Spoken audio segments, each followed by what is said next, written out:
Hello, I'm Zara. I'm going to be doing this video on retouching skin to get rid of spots and blemishes and only slightly smoothing the texture so that it still looks natural. I'm going to try and make this tutorial as simple as possible to follow as I possibly can because I know from experience that learning these techniques takes a lot of trial and error. If you're only just beginning, you're going to need a lot of practice. Starting off with opening Photoshop, this image is straight from camera and I've done no adjustments as of yet. I'll first hold Command J to duplicate the layer, which you must always do before making any changes to an image in case anything goes wrong. And then taking the patch tool, I'll circle small spots or blemishes and then drag it to a nearby clear area of skin. And when I first started editing, I would only ever use the healing brush tool because it was simpler and easier, just a quick way to get rid of spots. But the whole idea of skin retouching is not just to get rid of spots, it's to smooth the texture and just make everything look even, which the patch tool will help do.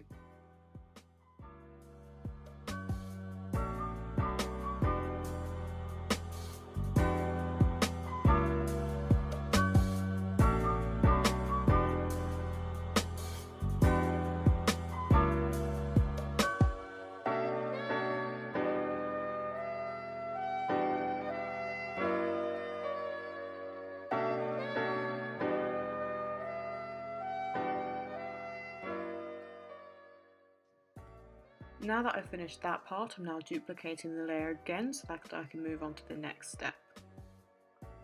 I'm going to play the frequency separation action, which Jessica Cabasi has created for free. I know it's annoying that you have to download something, but it basically does all the steps for you in creating new layers and everything, which is a very long, tedious process. So I'll link both how to download her action, but also if you don't want to download anything, I'll link how to do it yourself as well. So once that's done, you're going to need to make sure that you're clicking the skin layer and then you're going to grab your healing brush tool. You can see here that there are still some red patches, so I'll hold down Alt and then click on a clear area of skin. And then I'll move over to the red section or the bit that you want to smoothen out, and I'll just gently tap over it. The cross that appears on the side when I'm clicking shows the patch of skin which it's copying, so make sure you keep an eye on where the cross is so that you don't accidentally copy over like an eyebrow or the background or something that you don't want on the skin.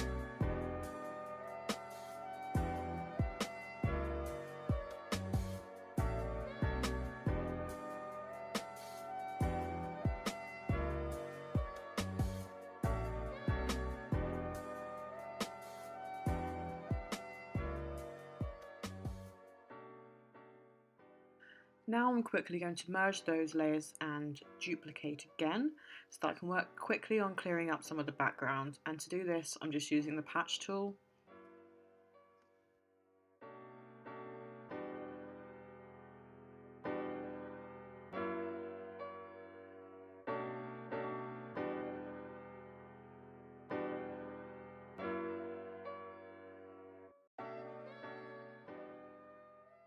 The next step is dodging and burning, so I'm going to create a new levels adjustment layer.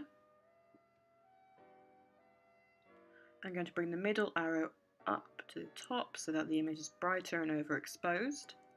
Yep. And then click Command I so that the image is inversed. And we go to our pen tool and you need to make sure that it's on white. And then I usually start off by brightening the eyes. Now you need to make sure that your opacity and flow are quite low so that it's not too intense, and then I just gently tap over the areas I want to brighten.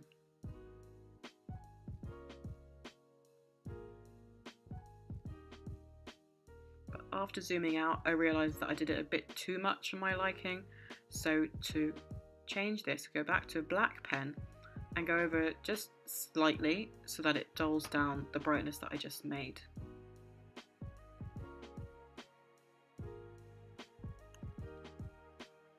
And then we go over the naturally highlighted areas, such as the cheekbones, under eye circles, anywhere that you would actually highlight with makeup or just areas that catch the light well.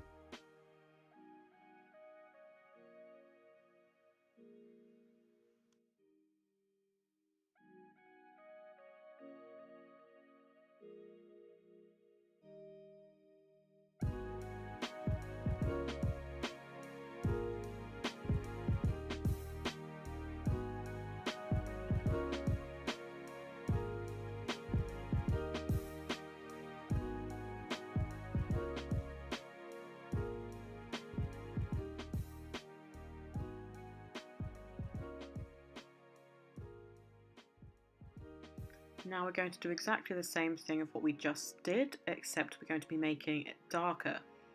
So we drag the arrows down so the image is underexposed, and again click off and Command I, still using the white pen, and I'm going to bring the opacity down even further for this one because it can be quite intense. For the contouring, I like to go for the hollows of the cheekbones, the jawline, anywhere, especially that there's hollows, like I'll go for the collarbones as well.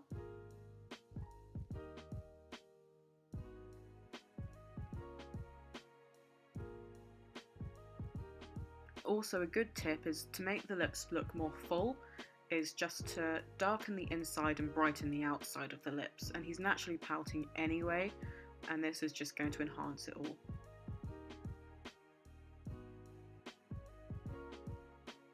I always usually go in the eyebrows as well.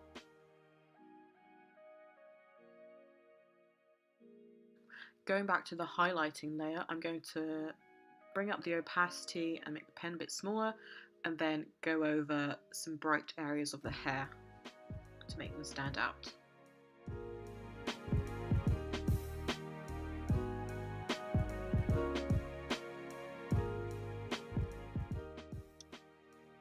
Making sure that all the layers I want to merge are lit with the eye icon, I then right click and then merge visible.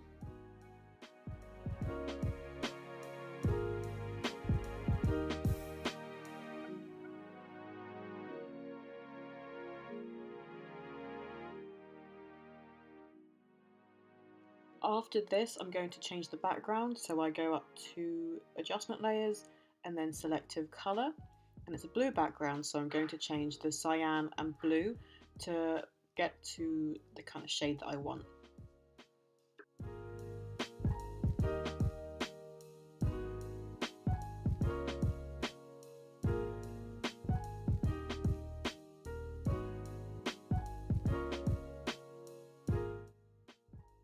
I decided then that everything that I'd done so far was how I wanted it, so I merged everything together apart from the original layer.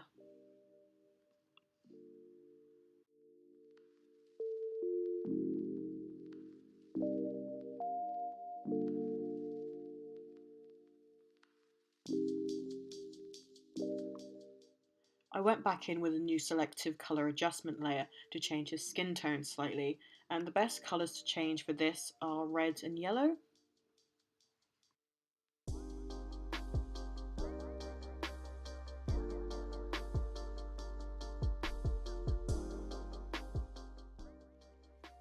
For me personally in this image, this is as much editing as I would do, but I thought I would show you what happens if you keep going and you keep smoothing the skin, if that's the look you're going for, if you want completely flawless everything.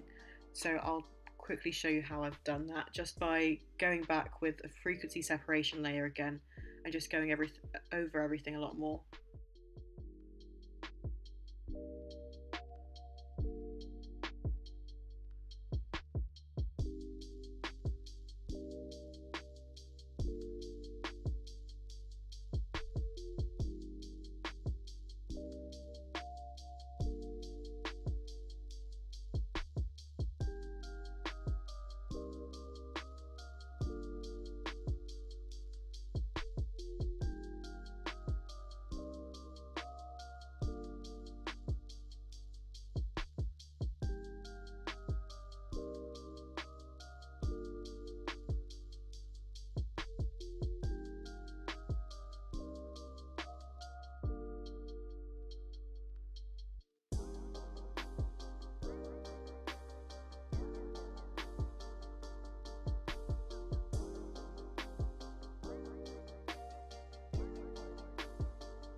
You'll see here, I've actually made a mistake. I was panicking. I was like, what is going on? But I was trying to decrease the frequency separation opacity, but I was still clicked on the skin layer. So that's why it was looking kind of grainy and odd. So that's just something you need to make sure of, that you're actually clicked on the right layer whenever you're doing anything.